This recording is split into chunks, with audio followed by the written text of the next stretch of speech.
So this is the chapter I like to call UX, and for those of you who are front-end developers, you may have experience on the UX side of things, or you've at least dabbled in the subject. So we often think about people arriving to our profiles and consider that they all come in the same way, and it's the same thing when we talk about web design, that we always think people arrive at our homepage.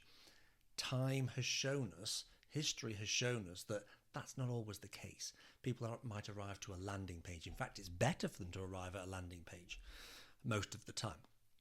So we need to consider how people find us and how we're applying for jobs. But when people do arrive at our LinkedIn profile, I've talked in a previous video about editing the contact information and making sure that people can get to your supporting evidence. And your supporting evidence might be different to everybody else's. So for me, it's about getting people to my website. For you, it might be about getting people to see your GitHub profile or similar. It might be your portfolio website. So can you link those things in here, add more websites and more links? But then I want you to consider, okay, we think someone's going to arrive at our LinkedIn profile and then go on to see our GitHub. But what happens if it's the other way around? If someone arrives at your GitHub, can they get back to LinkedIn, or can they get to your portfolio? Can they get to the things that you want them to see? So no matter where they arrive, LinkedIn, GitHub, your portfolio, if it's on your resume when you're filling out the contact details, no matter where they are, where do you want them to be and funnel them to get there? In the end, we're trying to give them enough pieces of evidence, enough supporting evidence to make them feel more confident, if this is a recruiter, about putting you forward to their client.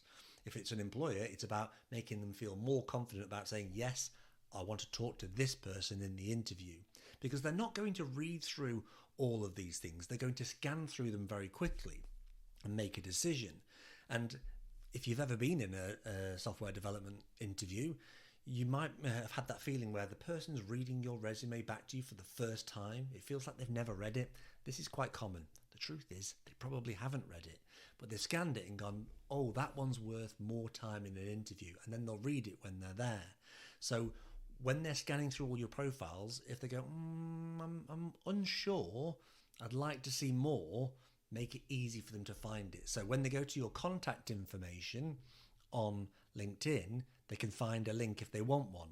It's also worth then looking at, have you featured any of the posts? So if you want people to definitely go to your GitHub, there doesn't just have to be one place for them to find that link. That link could be in multiple places. You could have links here to your portfolio, to a side project, to the things that you want them to see. So think about the UX and make sure no matter where they arrive, can they flow between all of your supporting evidence. Hope that makes sense. I'll see you in the next video. Take it easy.